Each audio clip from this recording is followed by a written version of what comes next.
Vamos a ir comenzando, ¿sí? Sobre todo con lo que es la presentación, así se terminan de conectar. Recuerden, ¿sí?, que para realizar consultas al doctor, escriben en el chat de Adobe preguntas y yo se las voy a transmitir, ¿sí? Vamos a dar inicio a la jornada con nuestra presidenta, Alicia Miraglia. Bueno, buenas tardes a todos. Les doy la bienvenida a esta nueva jornada que nos va a dar el doctor Vadim Michanchuk. Le agradezco también al doctor que siempre nos tiene presente y siempre nos defiende. El tema de hoy será mala praxis y reclamos por violencia obstétrica. Bienvenido, doctor. Cuando quieras empieza. Perfecto. Sí, gracias, Ali. Bueno, bienvenidos a esta nueva jornada, como bien la presentó Alicia, ¿sí? Es mala praxis y reclamos por violencia obstétrica. Agradecemos a nuestro disertante, el doctor Vadim Michanchuk, el cual obviamente lo volvemos a presentar. Él es abogado penalista y forma parte de la Asociación de Médicos Municipales y de Seguros Médicos. Agradecemos muchísimo su participación. Y quiero recordarles también, nuevamente, a medida que todas se vayan conectando, cualquier duda o pregunta que le quieran hacer al doctor, me escriben, la cual se la voy a leer, ¿sí? Y también recuerden, ¿sí?, en cada uno de sus perfiles poner su nombre y apellido para poder realizar el certificado posteriormente. Así que damos inicio a esta jornada. Doctor, muchísimas gracias por su tiempo y predisposición.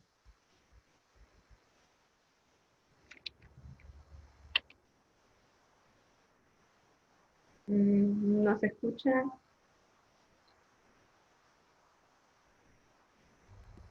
Ahí va. Bueno, no me permitía conectar el audio. Bueno, buenas tardes. Muchas gracias por la invitación. Para mí es un gusto siempre participar con ustedes de estas actividades que hacen desde ADOM, que son importantísimas porque si bien está claro que hoy en día todos los profesionales de la salud tienen un seguro y frente a distintas situaciones o conflictos legales, tienen a quién acudir, la verdad es que tengo que felicitar a toda la comisión de ADOM, a todos los que participan de este trabajo que ustedes hacen permanentemente para que sus afiliadas estén informadas de lo último, porque la verdad es que hacer prevención en temas de praxis médica tiene una similitud con cuestiones que hacen a los actos médicos, porque es informar el marco legal. A ver, si uno quiere bajar los conflictos legales que tienen los profesionales de la salud, lo que tiene que hacer es empezar por divulgar el marco legal, que es lo que ustedes vienen haciendo desde hace mucho tiempo y sobre todo en los últimos años y en el último tiempo de manera tan intensiva. Yo lo sé porque tengo un seguimiento de ustedes a través de las redes y la verdad es que tengo que felicitarlos por el trabajo que hacen en capacitación.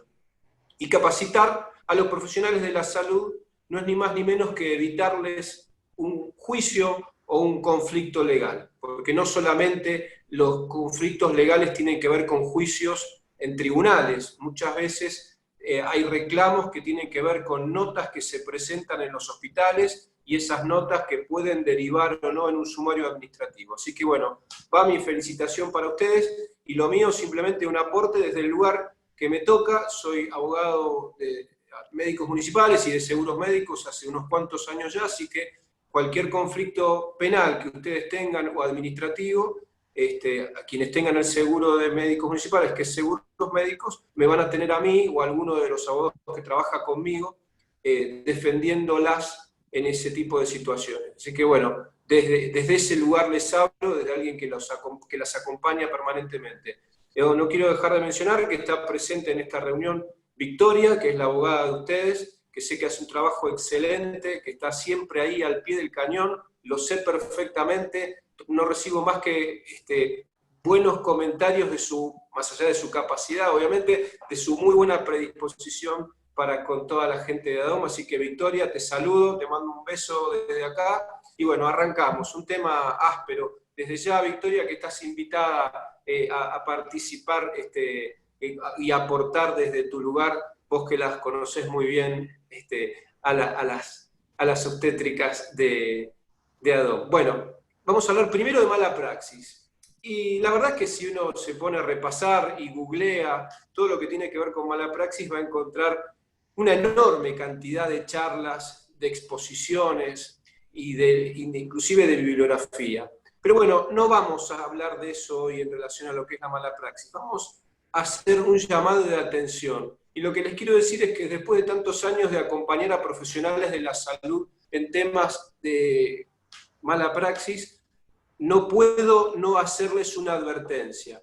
Y es la siguiente. Si ustedes buscan una charla mía, un video de hace 10 años, o una clase mía en la Facultad de Derecho de hace 10 años, van a ver que yo decía, bueno, en un proceso sobre la mal llamada mala praxis, si no se prueba que el profesional ocasionó un daño y que entre ese daño y la conducta del profesional, ya sea una conducta activa u omisiva, es decir, un hacer mal o un haber dejado de hacer algo que tenía que hacer, como por ejemplo un control de trabajo de parto, es decir, conducta activa u omisiva y resultado daño, tenía que haber una relación directa, tiene que haber una relación directa, y eso es, palabra más, palabra menos, lo que se venía manejando como el típico juicio de mala praxis. ¿Viste? No hiciste bien un control de trabajo de parto, salió con una parálisis cerebral, o cualquier otro tipo de circunstancias que ustedes conocen.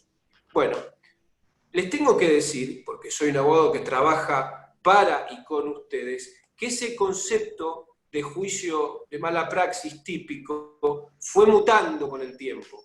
Entonces, hoy un profesional de la salud, más allá de tener juicios por ese tipo de problemas, que es conducta, daño, relación de causalidad, mala praxis, bueno, eso pasó a ser una sola de las patas de la mesa que tiene que ver con los juicios que enfrentan los profesionales de la salud. Es decir, antes, si no se probaba que vos habías provocado ese daño, yo te podía decir, olvídate, este juicio está ganado. Bueno, hoy eso ya no lo puedo decir. Ustedes me dirán, ¿por qué? Bueno, porque en el transcurso de estos últimos años se fueron dictando nuevas leyes, nuevas normas que regulan la actividad de los profesionales de la salud, que generaron exigencias para con ustedes que van más allá de la producción de un daño. Ustedes cualquier cosa escriben y quien hace de coordinadora me frena y yo vuelvo. Entonces, la mala praxis típica que era que te acusaban de haber provocado un daño a un paciente, quedó en la antigüedad. No se deja de aplicar, pero se le agregaron conceptos. Entonces, salieron nuevas leyes. Salieron leyes que te dicen que la historia clínica es obligatoria, cómo se tiene que hacer la historia clínica. Salieron leyes que te dicen que el consentimiento informado es obligatorio y te dice cómo se tiene que hacer un consentimiento informado. Y hoy por hoy, les digo, ya hay sentencias condenatorias, no porque se haya probado el daño, sino porque como el consentimiento informado o la historia clínica no estaban hechas como dice la ley, se pierde el juicio porque la justicia o en tribunales los jueces entendieron que al no haber cumplido con esas leyes, vos provocaste en el paciente o en la paciente la violación al derecho de la información, a la información, y eso genera lo que en el fuero civil se llama un daño moral que hay que resarcir. Entonces hoy hay profesionales de la salud que han perdido juicios, no porque se haya probado que provocó un daño, sino porque un daño físico, sino porque se probó que no hizo las cosas como la ley dice que las tiene que hacer, y eso provocó, por ejemplo, un daño moral.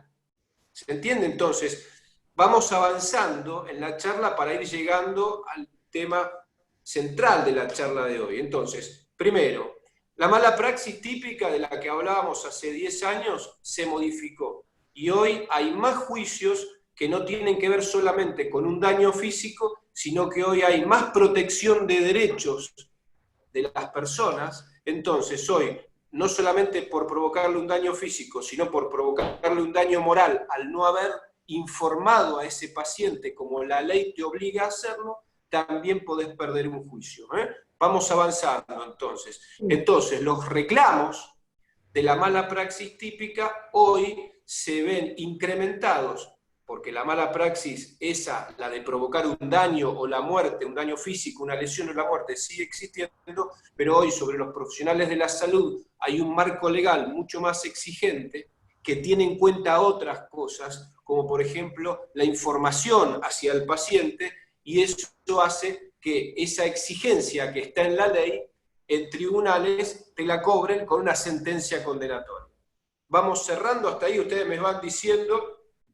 Sí, las preguntas que están apareciendo. Sí, las dejamos para el final, salvo que alguien diga, che, escuchame una cosa, vos sos la que está coordinando, salvo que alguien diga, varios digan, no entiendo nada, entonces vuelvo a empezar, seguimos avanzando y dejamos las preguntas para el final. Pero bueno, estemos atentos, o salvo que Victoria quiera hacer algún aporte, estamos también abiertos a eso. Entonces, hoy entendemos que la mala praxis es mucho más que una acusación por provocar un daño físico, una lesión o la muerte.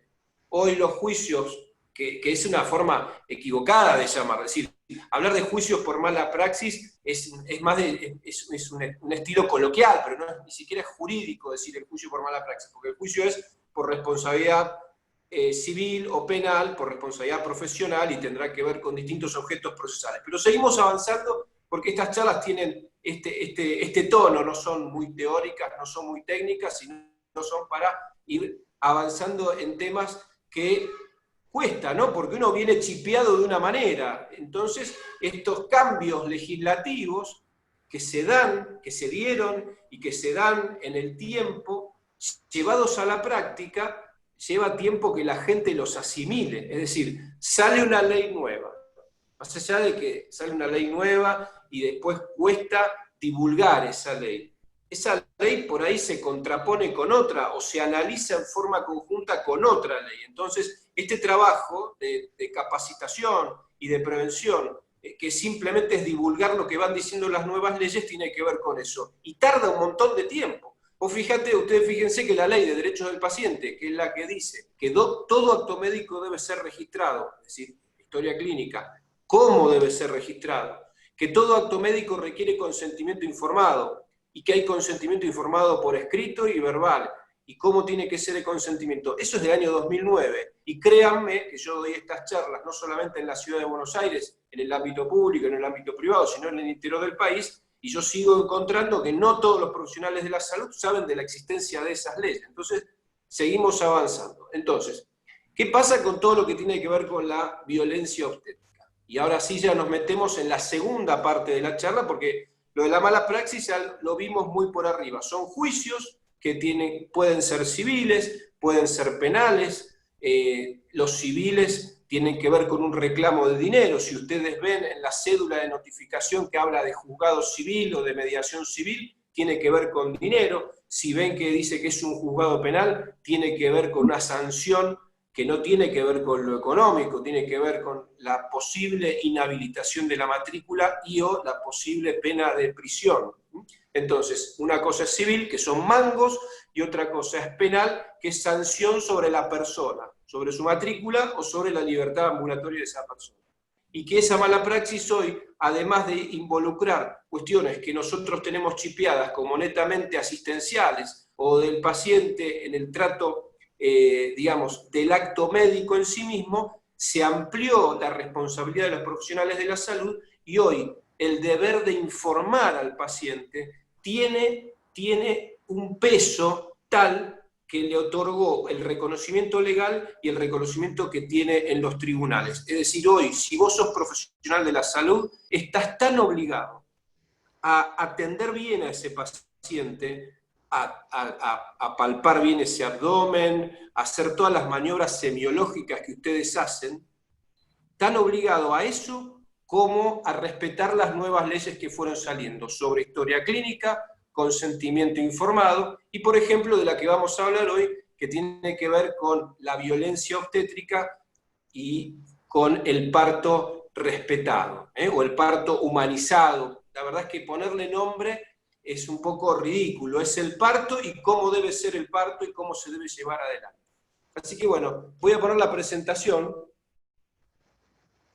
y seguimos charlando sobre el tema. ¿Qué es la violencia obstétrica? Bueno, primero, como ya veníamos hablando, hay un ordenamiento jurídico que tiene que ver con todas las leyes que hay en un país. Desde la Constitución para abajo, el ordenamiento jurídico son todas las leyes que hay en un país, que hay que respetarlas y que esas leyes no siempre son conocidas por todos, a pesar de que son obligatorias a partir de que fueron publicadas en el boletín oficial, a partir de las 0 horas de ese día son obligatorias. Muchas veces nos encontramos en que esas leyes no son conocidas, por eso la importancia de estas charlas.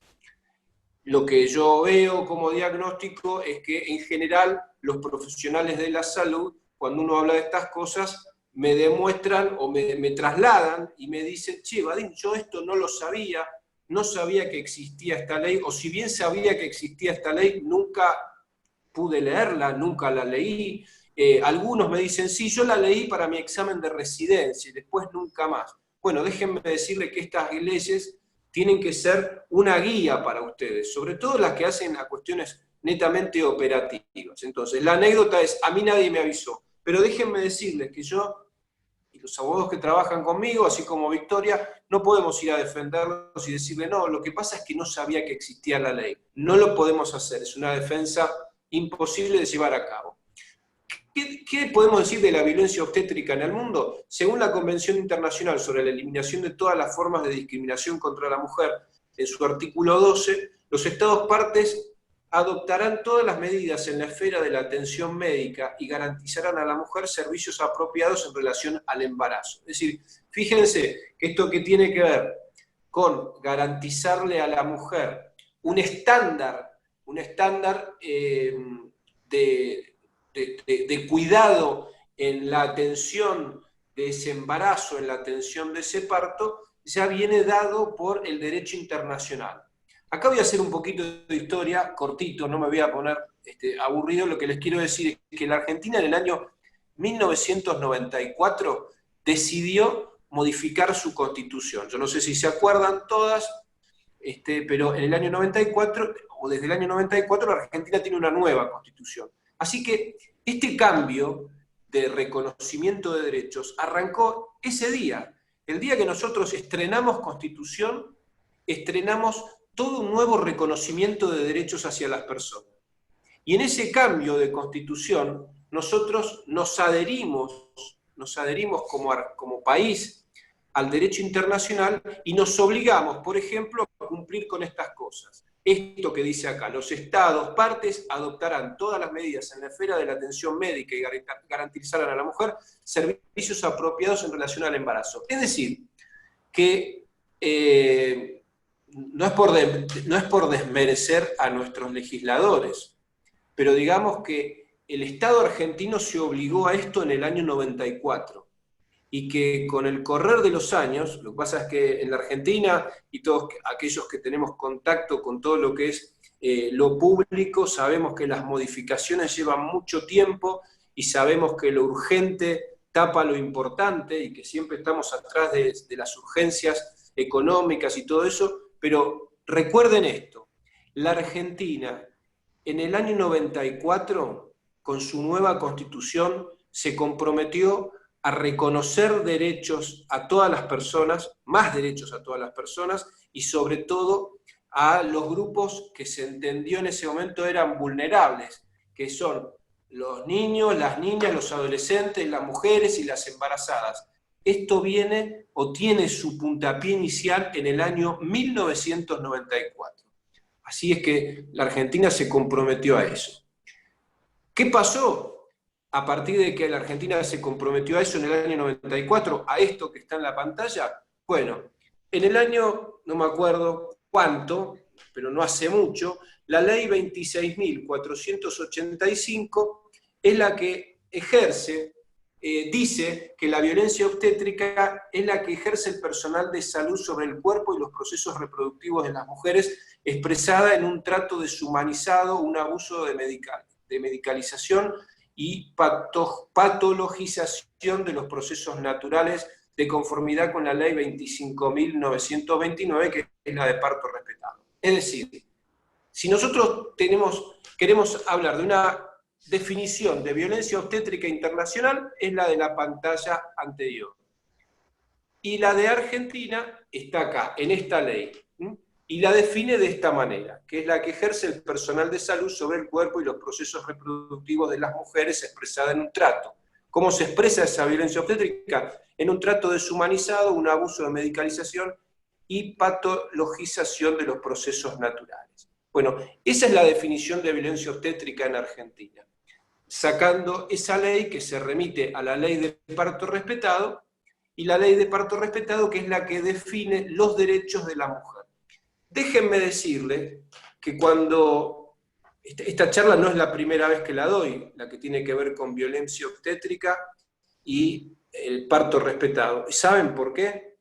Porque empezó a haber de unos años a esta parte, a partir de la existencia de esta ley, que seguramente Victoria sabrá la fecha exacta, yo soy malísimo para las fechas y para los números, pero a partir de la existencia de esta ley, empezaron a ver en los hospitales, no solamente de la Ciudad de Buenos Aires, sino en la provincia de Buenos Aires y también en el interior del país, notas donde las mujeres se quejaban o hacían presentaciones, o incluso hay demandas judiciales, donde se acusa al equipo de salud de haber cometido violencia obstétrica. Entonces, a partir de eso, a partir de la existencia de esos conflictos, yo un poco voy acompañando los cambios y las necesidades de los profesionales de la salud a partir de la existencia de esos reclamos o de esas quejas o de esas demandas, fuimos interiorizándonos en estos temas.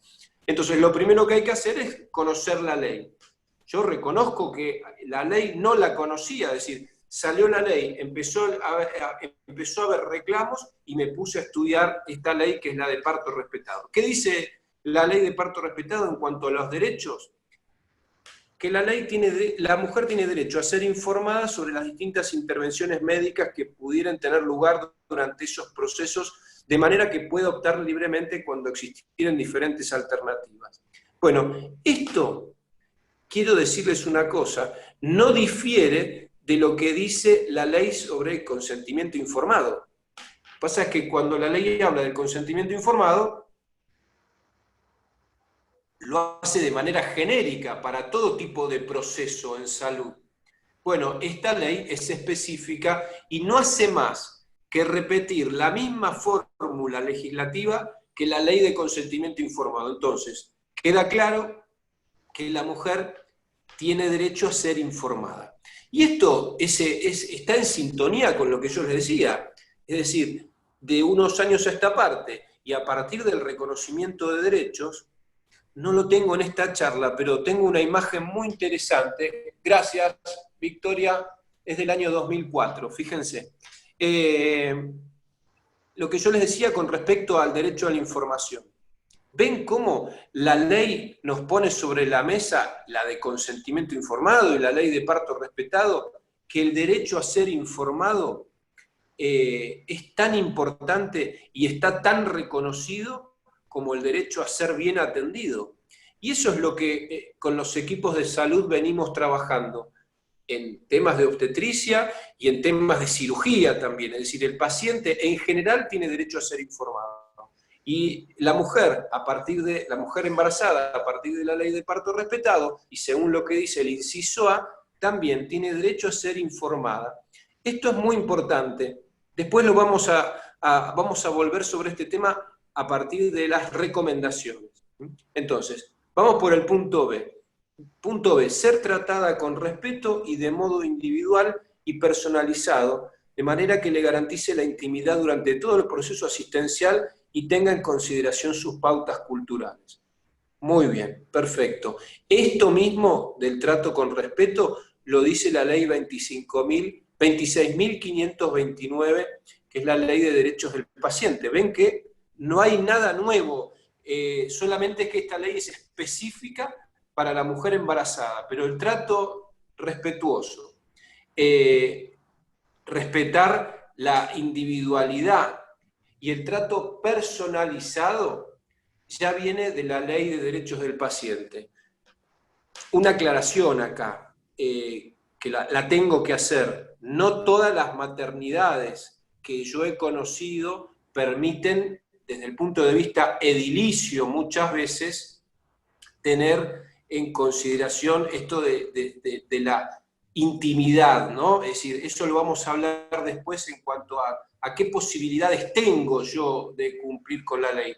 Acá hay dos cuestiones, una que tiene que ver con el trato, e inclusive en muchas charlas, la otra vez estuve en una charla en la maternidad de un hospital y medio en chiste y medio no, decía, bueno, ahora, viste eso de decirle mamita a la señora o a la mujer, ya no va. Y bueno, puede ser, hemos ido cambiando, nuestra sociedad fue cambiando, fue evolucionando, hay un montón de cuestiones que antes se hacían con naturalidad y que hoy no son toleradas por la sociedad en general, por las mujeres, por los hombres en general. Bueno, entonces hay que estar atento a eso. Inciso C, ser considerada en su situación respecto del proceso de nacimiento como una persona sana, de modo que se facilite su participación como protagonista de su propio parto. D, parto natural, respetuoso de los tiempos biológico y psicológico, evitando prácticas invasivas y suministro de medicación que no estén justificados por el estado de salud de la parturienta o de la persona por nacer. E, ser informada sobre la evolución de su parto, el estado de su hijo o hija y en general a que se le haga partícipe de las diferentes actuaciones de los profesionales. F, no ser sometida a ningún examen o intervención cuyo propósito sea de investigación, salvo consentimiento manifestado por escrito bajo protocolo aprobado por el Comité de Bioética. Excelente. El inciso F es exactamente la misma fórmula legal que todo lo que tiene que ver con el consentimiento informado y con la ley que tiene que ver sobre protocolos de investigación, es la ley 3301 de la Ciudad de Buenos Aires, esta me la acuerdo bien, por todo lo que tiene que ver con el plasma, que estamos trabajando en eso, y por el artículo 58 del nuevo, ya no tan nuevo, Código Civil y Comercial de la Nación, que es del año 2015. Fíjense cómo todas las leyes van formando parte de un engranaje más de este ordenamiento jurídico del que hablamos al principio. Es decir, ¿qué era el ordenamiento jurídico? El conjunto de leyes de un país, de una nación, y que en principio las leyes que van saliendo se tienen que acoplar a las otras y no contradecirse. Si una ley contradice a la otra, habrá que definir en tribunales cuál es la que vale, salvo que una derogue a la otra. Pero si las dos están vigentes, si hay un conflicto entre esas dos normas, bueno, un juez definirá en el caso concreto. Pero lo del inciso F es muy interesante, no me quiero poner técnico, pero es muy interesante porque es la ley de parto respetado, pero coincide con la ley de derechos del paciente, que es la 26.529, y coincide con todo lo que tiene que ver con las leyes de protocolos de investigación o ensayos clínicos. G, estar acompañada por una persona de su confianza y elección durante el trabajo de parto, parto y posparto. H, tener a su lado a su hijo o hija durante la permanencia en el establecimiento sanitario, siempre que el recién nacido no requiera de cuidados especiales. Y ser informada desde el embarazo sobre los beneficios de la lactancia materna y recibir apoyo para amamantar. J, recibir asesoramiento e información sobre los cuidados de sí misma, del niño o niña. Fíjense, a partir de estas cosas que estoy diciendo, la importancia que tiene el rol de las obstétricas en el equipo de salud, ¿no? En más de una charla me han preguntado sobre qué pensaba yo sobre el rol de las obstétricas, y me acuerdo que, no sé si fue en Sojiva, en una charla que dije, bueno, la verdad es que lo que opine yo sobre el rol de las obstétricas no sé si tiene un gran valor. Lo que decía yo, y transcribí en la presentación, era lo que decía el Ministerio de Salud de la Nación con respecto a la importancia y al rol de las obstétricas en el equipo de salud, porque muchas de las cosas que yo les estoy diciendo que dice la ley de parto respetado, que es una ley que garantiza derechos, tiene que ver con el rol y las funciones de la obstétrica en ese equipo de salud, ¿no? Inciso K, ser informada específicamente sobre los efectos adversos del tabaco, el alcohol y las drogas sobre el niño o niña y ella misma. Antes de seguir avanzando, les quiero decir, yo hace un rato mencioné algo sobre recomendaciones. Quiero decirles que esto porque mi función, ¿cuál es? Mi función es prevenir que ustedes no tengan un juicio, y si tienen un juicio, que salgan lo mejor parados posibles de ese conflicto judicial. Bueno, estas cuestiones, ser informadas sobre los efectos adversos del tabaco, el alcohol y las drogas, esto de recibir asesoramiento de información sobre los cuidados de sí misma y del niño, inciso I, ser informada desde el embarazo sobre los beneficios de la lactancia materna y recibir apoyo para amamantar. Todo eso, ahí va la recomendación, anótenlo en los controles de embarazo que hablaron sobre eso, anótenlo en cada oportunidad que ustedes tengan, en su rol, en su función. Primero, que es obligatorio para todas ustedes asentar en las historias clínicas o fichas de consultorio cada control que hicieron sobre la paciente. Y segundo, la ley dice que ustedes tienen que hacer esto. Yo sé que muchas veces lo hacen, pero no lo anotan. Sé perfectamente que pasa eso, porque me dicen, Vadim, esto nosotros lo hacemos, pero de rutina, pero cuando vamos a la historia clínica no está anotado. Así que ahí va una recomendación. Ustedes hagan lo que dice la ley que tienen que hacer, y además de hacerlo, anótenlo en la historia clínica.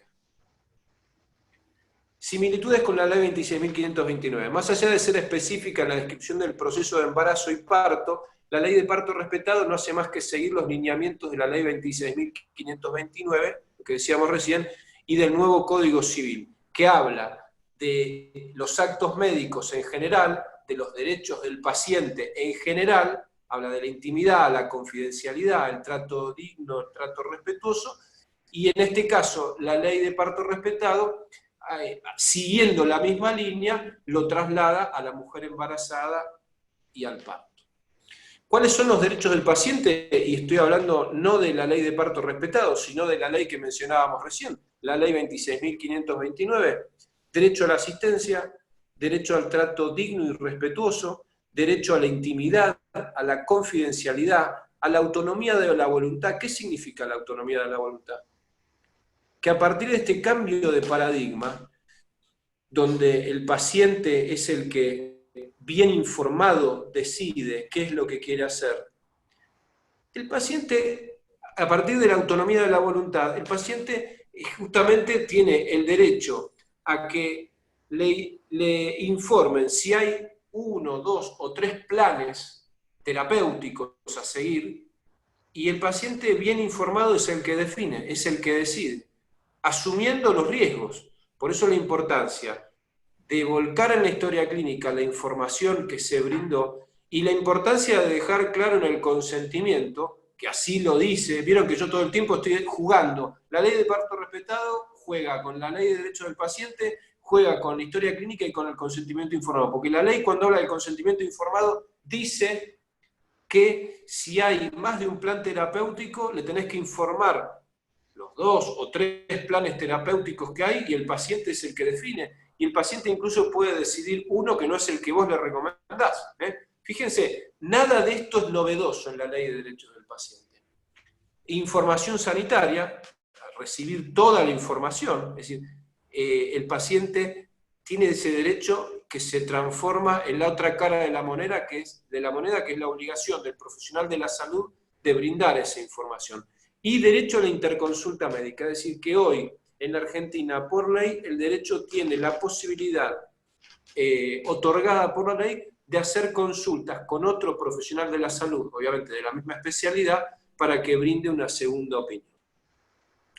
Bueno, salió la ley de derechos del paciente, que habla de todo lo que vimos recién, salió la ley de parto respetado, que en sintonía con la ley de derechos del paciente lo circunscribe a la mujer embarazada y a la parturienta y al parto.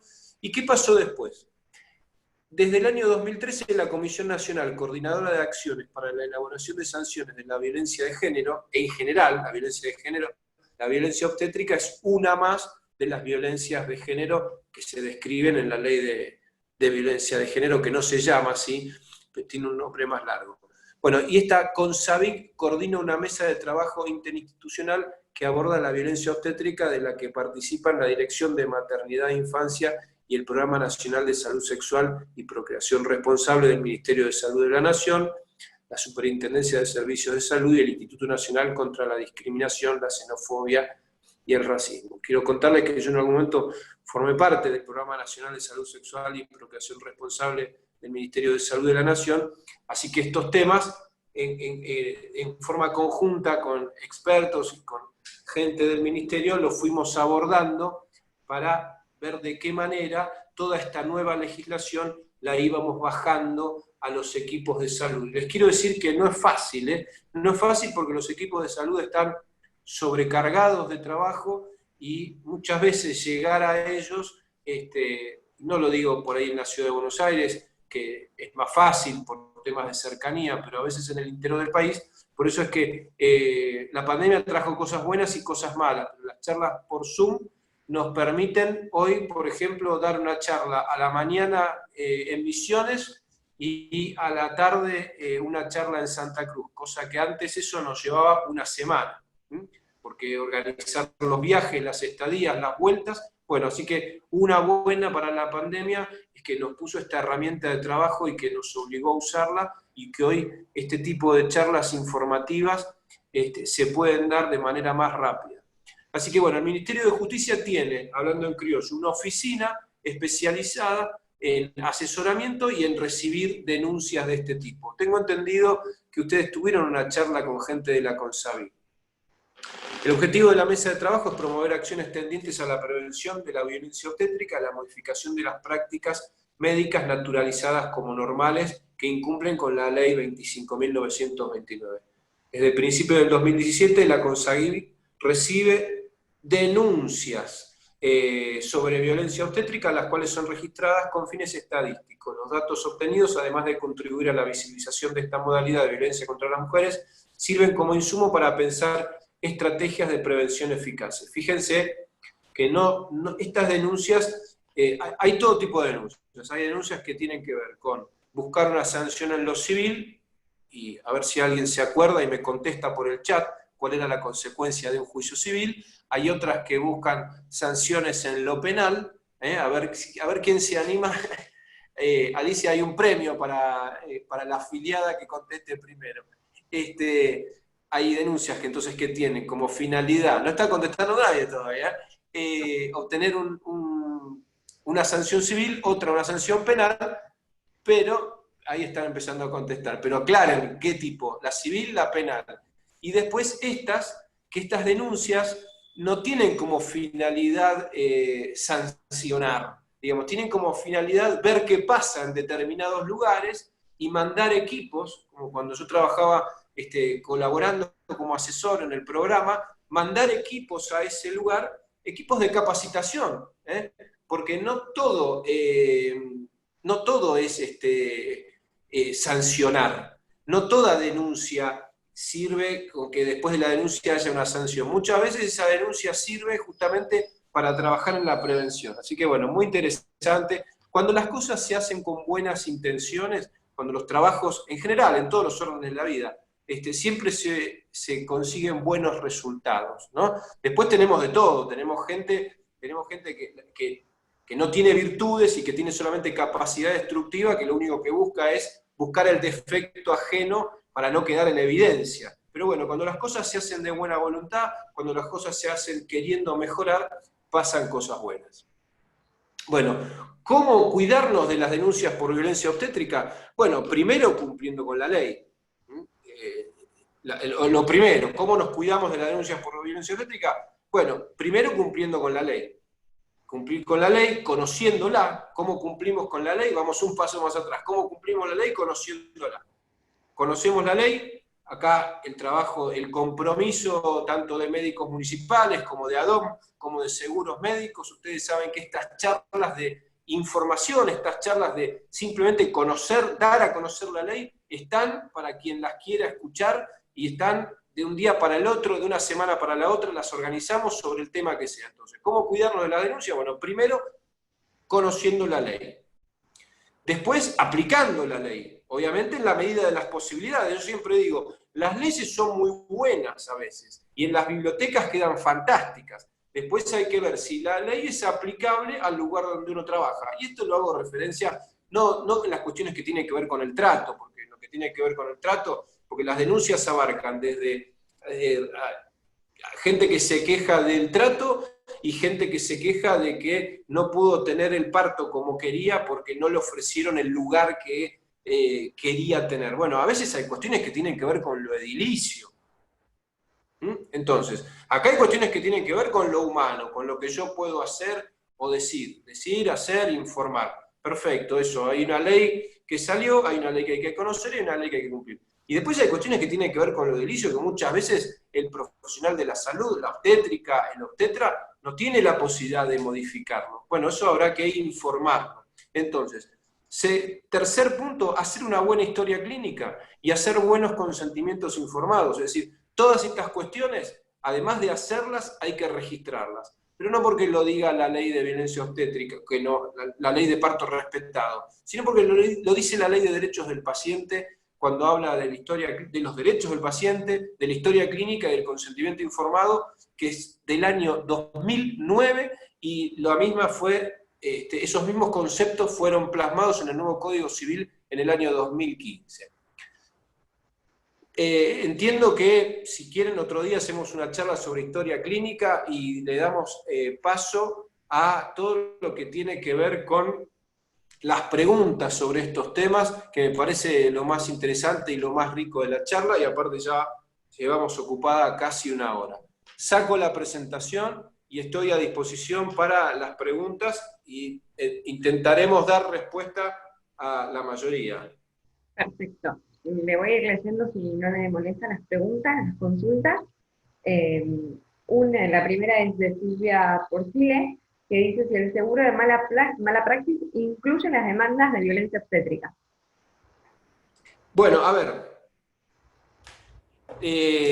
La Asociación de Médicos Municipales y Seguros Médicos cubre cualquier tipo de demanda o denuncia penal que involucre la actividad profesional y en la que haya un reclamo a partir del cual la paciente en una demanda civil manifieste que se le ocasionó un daño y en el fuero penal lo mismo. Es decir, a ver, esto trasladado a tribunales, cuando uno habla de demanda por violencia obstétrica o denuncia penal por violencia obstétrica, si vos vas a una comisaría o una fiscalía y querés decir, vengo a hacer una denuncia por violencia obstétrica, no existe en el Código Penal todavía, les cuento una infidencia. Yo fui convocado por gente del Ministerio de Justicia de la Nación a participar de la revisión del anteproyecto del nuevo Código Penal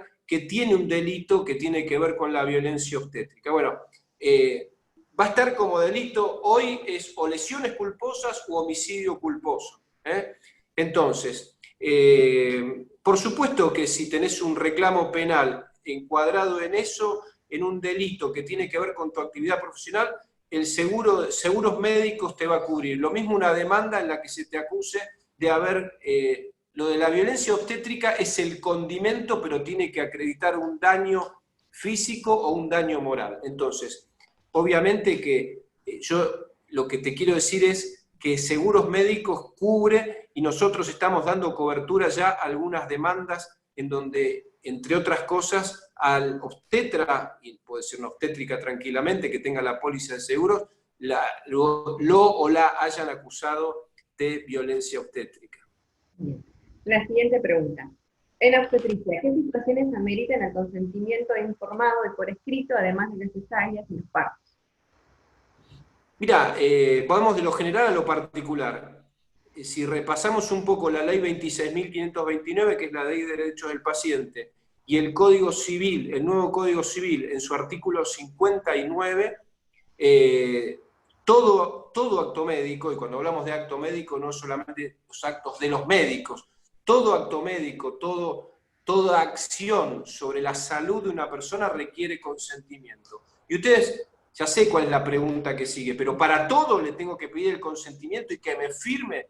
No, en la Argentina tenemos dos tipos de consentimiento, el verbal y el escrito. Si la pregunta es, ¿qué actos médicos requieren consentimiento informado por escrito? Algo así. No sé, ¿me están viendo? Sí, ¿no? Perfecto. Algo así, un formulario que lleva la firma del paciente y la firma del profesional, son estos. Mirá, internación, intervención quirúrgica, procedimientos diagnósticos o terapéuticos invasivos o riesgosos y la revocación del consentimiento verbal. Es decir que son 5 actos médicos lo que requieren este tipo de consentimiento. Entonces la pregunta es, ¿y el resto de los actos médicos, que hay un montón? Hay un montón de actos médicos, una revisación, bueno, todo requiere consentimiento, pero verbal. Entonces, sería imposible para mí, que soy abogado, no soy obstétrico, no soy licenciado en obstetricia, ni soy médico, ahora empezar a enumerar la cantidad de actos médicos. Fuera de esos 5 actos médicos, todos los demás requieren consentimiento verbal. ¿Todos? Sí, todos. En todos los casos le tenés que explicar a la paciente que la vas a tactar y que la paciente accedió a que la tactes. Obviamente no requiere un formulario de estos, porque no está dentro de los 5 actos médicos que la ley dice taxativamente que tiene que ser escrito con firma del paciente y con firma del profesional de la salud. Pero si vas a tactar a una mujer, tenés que pedirle el consentimiento. ¿Se entiende? Si, cualquier otra cosa, díganme ustedes, tírenme ustedes ideas, pero fuera de esos 5, todas las que me tiren, me pueden tirar un listado de 20 maniobras semiológicas, de 20 actos médicos llevados a cabo por obstétricas o por médicos o por kinesiólogos, todos requieren el consentimiento del paciente porque está en la ley de derechos del paciente y porque la mujer, en la ley de parto respetado, tiene derecho a ser informada de todo. Entonces, no tenemos que saber que la mujer, nosotros no tenemos que presuponer que la mujer sabe que para revisarla hay que tactarla, no lo podemos presuponer. Y hoy, en este nuevo marco legal que tenemos, tactar a una paciente requiere el consentimiento, no la puedes tactar sin haberle pedido el consentimiento. Vos decís, bueno, pero vino una consulta obstétrica, es obvio. No, no es obvio. Para la mujer no es obvio. No sé si quedó claro. Clarísimo. Desde ahora creo que vamos a empezar todos en los libros a pedir su firme consentimiento. Gracias. La siguiente pregunta. ¿Cómo se maneja la situación cuando desean filmar en la sala de partos? ¿Cómo? No te escuché. ¿Cómo se manejan las situaciones que los familiares desean filmar en sala de partos? Por ejemplo, el nacimiento, ¿sí? El trabajo de parto. Bueno, ¿cómo se resuelve? A ver, ¿cómo se resuelve? Yo jamás les diría cómo se resuelve una situación, porque cada lugar y cada grupo de personas que está en un lugar lo resuelve de la mejor manera posible. Yo les digo lo que dice la ley. Es decir, la imagen de las personas está protegida por nuestra ley, por nuestro derecho. Entonces, tiene que haber consentimiento para eso. Tiene que haber un consentimiento por parte de las personas que están en ese lugar, porque no solamente filman a la mujer o el parto, sino que capaz que filman parte, le filman al médico, a la obstétrica. Es decir, tiene que haber un consentimiento, tiene que haber un consenso. Así como si vos le querés sacar una foto a la paciente para que quede en la historia clínica, y después, no sé, tenerla o después utilizarla en un ateneo, tenés que pedirle consentimiento. Lo mismo tiene que pasar en esa sala de parto. La imagen y la voz de las personas está protegida por la ley. Cada uno después lo maneja de la mejor manera. Yo llevé a la guardia a mi hijo mayor y en un consultorio, en una clínica X cerca de mi casa, y en el consultorio había un cartelito que decía está prohibido tomar imágenes. Es decir, después cada uno lo maneja mejor en la institución que sea y en el lugar que sea. Siguiente consulta. ¿Cuántas denuncias por violencia obstétrica pueden ser demostradas y qué pena tienen? Bueno, a ver, muy interesante, la verdad que es una pregunta muy interesante. ¿cuántas denuncias pueden la verdad es que en las que a mí me ha tocado participar, todavía en las que yo participé, no se llegó a sentencia. ¿Cuál es la sanción? Bueno, si lo que buscan, no sé si alguien contestó por chat, Alicia, se perdieron el premio, no saben que era un 0 kilómetro. Se perdieron eso, entonces bueno, si lo que hicieron fue una demanda civil, la sanción va a ser económica. ¿De cuánto? Y según el perjuicio que hayan demostrado. Es decir, el perjuicio se mide, esto es interesante, el perjuicio en lo civil está tabulado. Voy a ir a algo muy básico. Si a vos un médico, por una mala praxis, hace que te amputen un dedo y ese dedo está tabulado que es una incapacidad del tanto por ciento y vale tanto, ¿ok? Si encima vos sos pintor, si vos eras un excelente artista y tus cuadros valían un montón de plata, además de esa incapacidad, te tienen que retribuir esa plata que vos no vas a poder ganar porque no vas a poder seguir pintando. Pero todo eso es demostrable.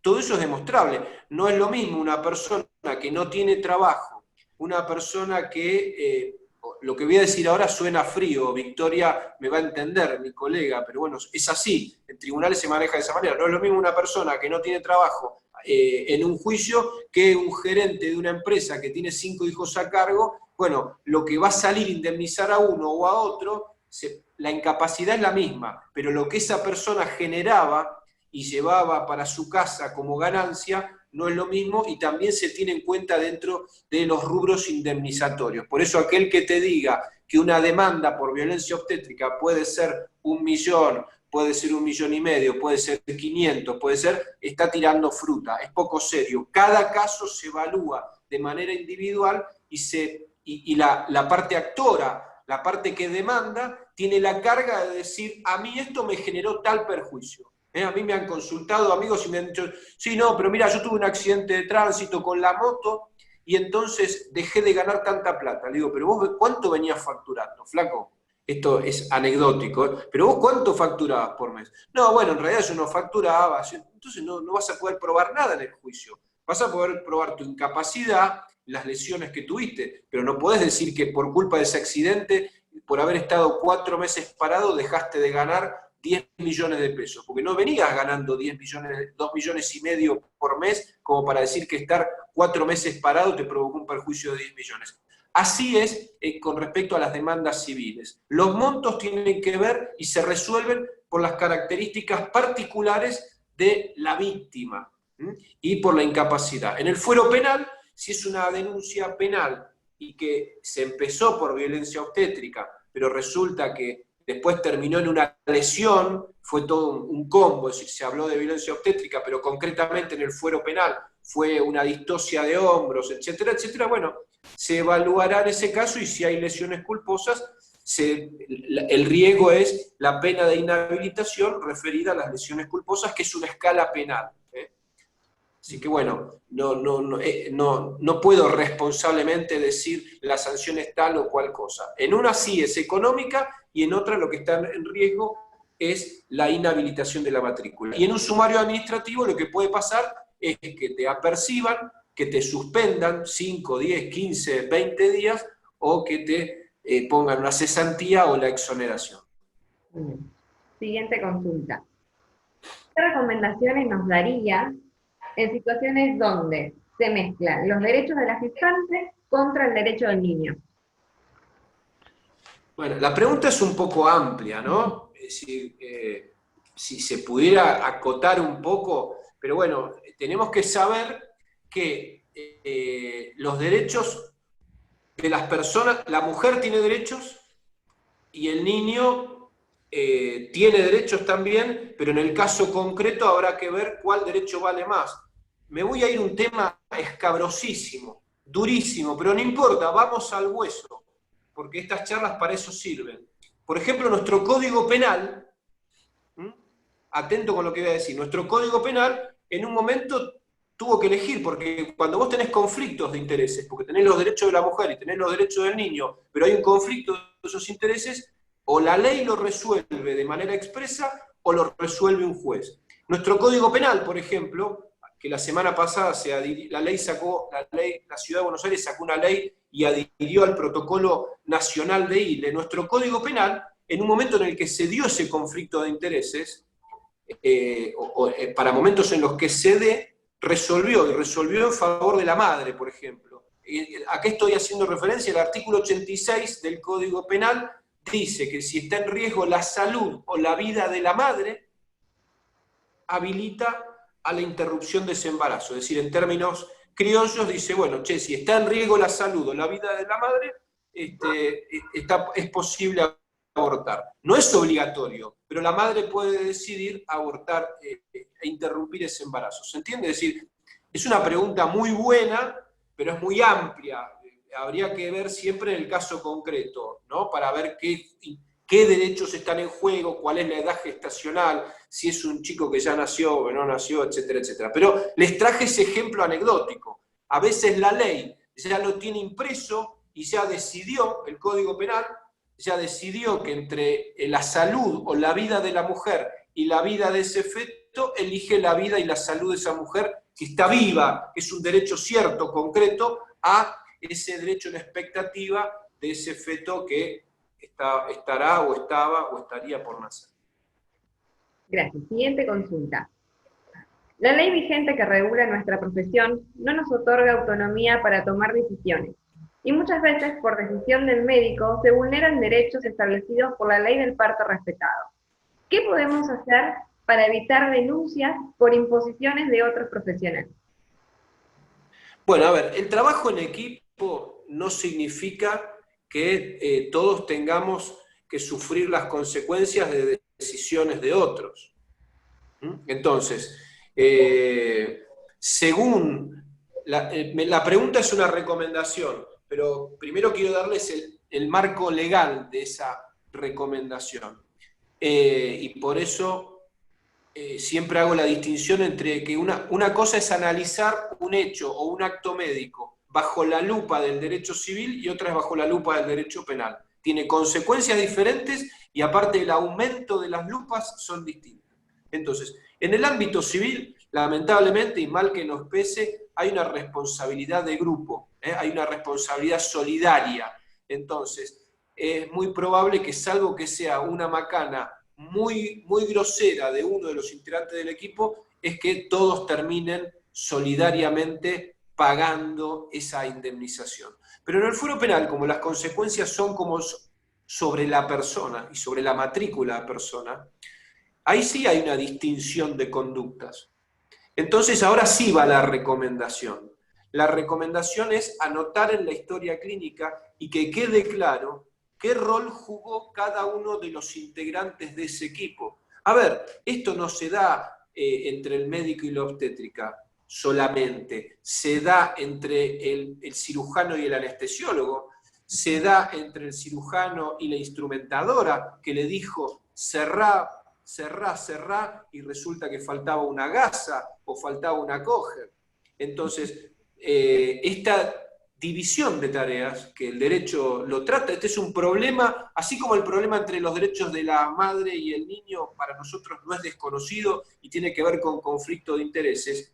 El trabajo en equipo trae este tipo de situaciones, donde uno a veces tiene que acompañar un trabajo y es un engranaje más de esa maquinaria, pero que por ahí ya viene funcionando y esa decisión ya se tomó y se llega a una consecuencia de una decisión ya tomada sobre la que uno no tenía la posibilidad de interrumpir. Entonces, ¿la recomendación cuál es? Cuando existe este trabajo y que en el fuero penal se habla de división de tareas y principio de confianza, así se evalúa el trabajo en equipo en el fuero penal, la recomendación es un buen registro de ese acto médico y anotar en la historia clínica. Ojo con esto, no quiero decir con esto que haya cortocircuitos y que haya contradicciones en las historias clínicas donde yo dijo, ojo con eso porque eso termina en un juicio.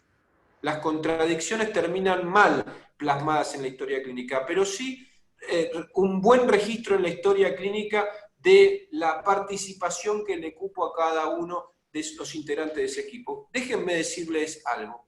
Yo hace 20 años, antes trabajaba en la justicia, y hace 20 años que trabajo defendiendo profesionales de la salud. Sigo yendo a audiencias en las que tengo que explicarle al juez que la obstétrica no es médico, no es médica, y cuáles son, según la ley vigente, las funciones y las misiones, y que si es cesárea, y que si la decisión de hacer esa cesárea para el cuerpo médico forense debió haber sido antes, no era resorte, por ejemplo, de la obstétrica. Es decir, sepan que cuando uno va a tribunales, entra a una cuarta dimensión. Generalmente la gente piensa que entra a tribunales y que los jueces y los empleados de los juzgados saben todo de todo. Y no saben de todo de todo. Entonces hay que explicar. Y cuando uno está sentado declarando, explicar es muy difícil si no lo anotó antes. Porque cuando estamos sentados declarando es fácil acomodar el escenario a lo que más me conviene. El asunto es si lo habías anotado 3 años antes cuando fue el hecho. Entonces, la recomendación que puedo dar como abogado que defiende profesionales de la salud desde hace tanto tiempo en el ámbito público y privado es cuando hay trabajo en equipo y existe una división de tareas que está dada por las incumbencias que cada integrante de ese equipo tiene, llevar a cabo un buen registro de lo que hizo cada uno en base a las funciones que tiene y las posibilidades que tiene a partir de sus incumbencias. Muy bien. Siguiente consulta. Tengo miles, así usted dígame su tiempo, por favor. Sí. Sí, perdón. Vamos, sí.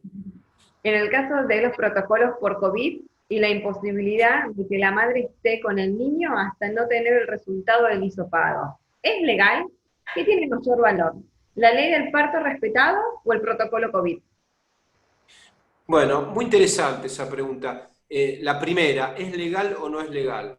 Primero que nada es legal en sí mismo o no legal cuando hay 2 normas y cuando hay una emergencia sanitaria, donde los límites son difusos. Sobre este tema se habló bastante. No tenemos que olvidar que todo lo que tiene que ver con el coronavirus nos tomó por sorpresa a todos. El propio ministro de Salud de la Nación, en un acto de honestidad, reconoció: yo pensé que iba a llegar más tarde. Es decir, esto nos tomó a todos por sorpresa. Entonces, con el diario del lunes es muy fácil criticar para atrás lo que pasó en el fin de semana. Lo cierto es que hay que buscar la mejor solución posible ante este tipo de situaciones, respetando los derechos que tienen las mujeres embarazadas y los derechos que tienen las mujeres en relación a su recién nacido. La postura no fue, no hubo un criterio único. El criterio, a partir de la sorpresa que generó el coronavirus, entiendo que hubo un criterio muy restrictivo. No, ojo, separemos, tengamos cuidado, obviamente tendiendo a cuidar a esa madre o a ese bebé, ¿no? Lo entiendo de esa manera, no de otra manera. Y ese criterio se fue flexibilizando, como en tantas otras cosas. ¿O acaso en la propia Organización Mundial de la Salud no fue cambiando qué era criterio caso sospechoso y desde un principio de la pandemia a hoy? Entonces, la pregunta ¿es legal o no es legal? La verdad es que lo legal es que el bebé esté con la mamá. Si en algún momento se han presentado situaciones excepcionales y extraordinarias que hicieron que algún equipo de salud, por alguna recomendación inclusive de algún infectólogo o de algún epidemiólogo, mantuviera separado al recién nacido de la madre, entiendo, no soy médico, discúlpenme por algunas cosas dejarlas en el aire, pero entiendo que ese criterio se fue flexibilizando hasta el punto de hoy, en donde entiendo yo, lo digo desde un lugar de mucho cuidado, entiendo yo, eso ya se flexibilizó al punto tal que la madre está en contacto con el recién nacido. Por eso digo, esta pregunta no se responde sobre si es legal o no es legal, porque estamos frente a una ley que dice que tienen que estar juntos. Pero apareció de repente una pandemia, el coronavirus, con noticias de gente que se moría caminando por la calle, que llevó a que los equipos de salud y las autoridades tomaran decisiones apresuradas y sobre la marcha, que se fueron modificando. Con lo cual, yo creo que lo legal es que el bebé esté con la madre, que deben haber tomado medidas de excepción y extraordinarias que quizás en algún momento llevaron a separarlos, pero tengo entendido que hoy el criterio se flexibilizó para que la madre y ese bebé estén juntos. Pero cierro con esto. Estas preguntas es mejor hacérselas a autoridades que tengan que ver, autoridades sanitarias, infectólogos o epidemiólogos, porque recuerden que yo simplemente soy abogado y hablo del marco legal. La siguiente consulta es, ¿cuál es su opinión de la cesárea a demanda cuando no tiene indicación médica? Bueno, a ver, otra vez, yo no soy médico. La cesárea no es un acto médico inocuo. Es decir, la cesárea requiere un criterio médico. Yo les pido que me dispensen, me llevan a hablar de temas médicos y yo no soy médico. Lo que digo es, la cesárea es un acto médico que requiere un criterio, una clínica obstétrica previa que derive en la indicación de una cesárea. ¿Por qué? Porque lo natural es el parto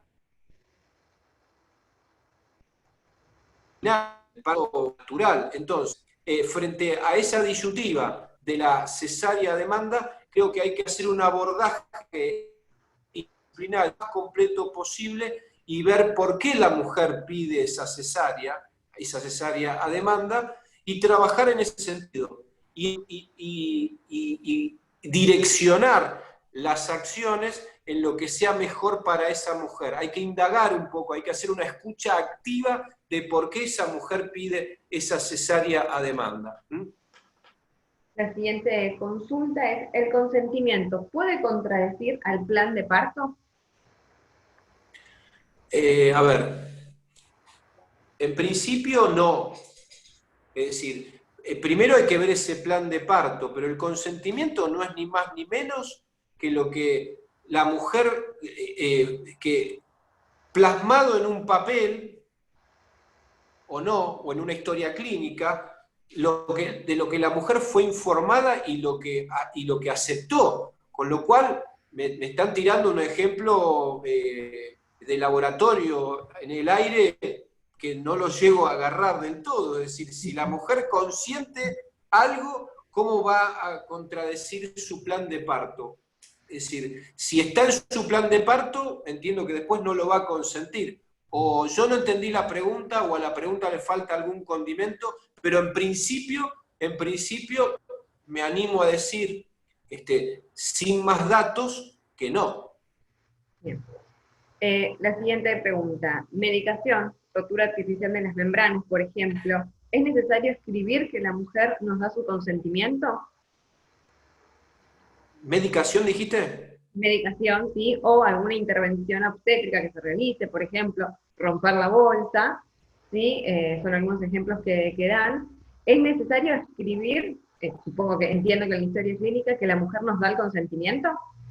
Yo recomiendo que sí, que no hace falta que haya un formulario, porque no es de los actos médicos que están incluidos en la ley para que haya un formulario, pero mi recomendación para prevenir conflictos es que anoten que le dijeron a la mujer y que la mujer consintió. Porque si nota, a ver, hay denuncias que relatan las cosas como pasaron y hay denuncias que dicen cualquier cosa. Y yo las veo a ustedes y los veo a ustedes cuando leemos la denuncia, dice, y hasta a algunos se les pianta una lágrima, y dicen, pero esto no pasó, yo le dije que iba a hacer tal cosa, yo le avisé. Y yo tengo que decir, bueno, flaca o bueno, flaco, pero no está escrito en ningún lado. Y desde el año tal, estás obligado a informarle a la paciente tal o cual cosa. Entonces, ¿viste? Entonces la recomendación, para ser concreto, es, sí, anótenlo, anoten que le explicaron el alcance de la medicación, no sé de qué medicación me están hablando, pero el alcance y las consecuencias de la rotura de membranas, despegar membranas, no sé cómo se llama, o la ruptura artificial de RAM, ruptura artificial de membrana. Eso. Bien. Después, y ojo con las siglas, ojo con las siglas y las abreviaciones, por favor. Sí. La siguiente consulta, la voy a ir leyendo despacio, así la entendemos todos. Dice, en cuanto al consentimiento verbal, ¿componer en la historia clínica que se realiza se da por entendido o hay que especificar de algún modo? Porque esta es la palabra de uno versus la del otro. Sería imposible describir cada caso que uno hace una pregunta. Hasta ahí llego. Sí, entiendo. ¿Se entendió?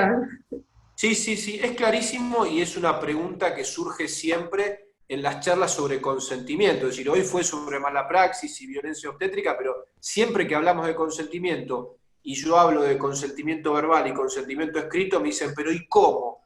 Bueno, hay que buscar la manera de plasmar en la historia clínica de la manera más, porque aparte no soy un paracaidista, ya sé que no tienen tiempo, lo sé perfectamente y no es que vengo, no soy como Victoria y yo tenemos una ventaja sobre el resto de los abogados y es que estamos en contacto permanente con ustedes y sabemos lo que es su trabajo, así que sabemos la cantidad de trabajo, sabemos el poco tiempo que tienen, sabemos las exigencias, sabemos todo, entonces, pero bueno, hay que buscarle la vuelta para que quede plasmado de la manera más clara posible, sin que sea una escritura, no hace falta que sea una escritura hecha por un escribano, es decir, pero que quede claro que se le informa a la paciente que dado la revisación requiere tal cosa, un tacto, y la paciente consintió que se le lleve adelante un tacto vaginal. No sé, a ver, no hace falta que sea una carilla ni media carilla.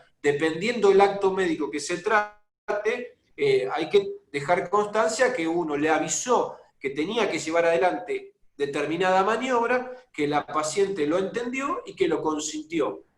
A ver, y esto lo quiero decir porque lo dicen muchos fallos, para hablar de consentimiento, y estoy a disposición cuando ustedes quieran, hacemos una charla sobre consentimiento, para no sacarle tiempo a la violencia obstétrica, pero los fallos sobre consentimiento informado dicen que el profesional de la salud tiene que merituar a quien tiene enfrente. No es lo mismo explicarle a una persona que no tiene estudios ni primarios a una persona que tiene estudios terciarios. Vos te podés tomar determinadas licencias y explicarle, quizás, no sé, pero los fallos dicen eso, tu explicación y lo que hayas anotado se tiene que adecuar a la persona que tuviste enfrente. Se supone que una persona de muy bajo nivel intelectual o de educación de niveles muy bajos, vas a tener que tomarte un trabajo más importante a la hora de explicarle y de anotar. La mayoría de las denuncias por violencia obstétrica son subjetivas. ¿Cómo nos defendemos? Lo dije en la charla, la mejor forma de defenderse de una denuncia por violencia obstétrica es tener una buena historia clínica que respalde lo que se hizo y un muy buen consentimiento informado que también acote las cosas que se hicieron. Generalmente, las denuncias por violencia obstétrica tienen que ver con cosas que me dijeron o no me dijeron. A las que yo tuve acceso, dice, me dijeron tal cosa, no me dijeron tal otra, o hubo un maltrato. También habrá testigos, es decir, cómo defenderse. Bueno, nos lleva un trabajo a Victoria y a mí analizar un caso y ver cómo lo defendemos. Pero sí, frente a cuestiones subjetivas, lo que no está escrito, quizás hay testigos que pueden declarar y decir que en realidad no fue así. Es decir, es un poco largo de explicar, pero lo ideal es que esté la historia clínica lo más completa posible y el consentimiento informado lo más posible también. Muy bien, bueno, después hay agradecimientos a la charla, que muchos ponen que fue excelente, que necesitan la charla de consentimiento informado y demás. Perdón si me salté alguna pregunta que por ahí bajé el mouse y no lo vi. Así que desde ya le agradecemos muchísimo, doctor, por el tiempo, por contestar todas las preguntas, por la predisposición y la buena energía. Así que No, por favor, gracias a ustedes. Chao. Chao, y también agradezco a todos los que participaron en la charla del día de hoy. Acuérdense de seguirnos por Adon Cava en Instagram, por YouTube también y por nuestra página de Facebook. Así que muchísimas gracias a todos, así que nos estaremos viendo en las próximas jornadas o cursos. Muchas gracias. Buenas tardes.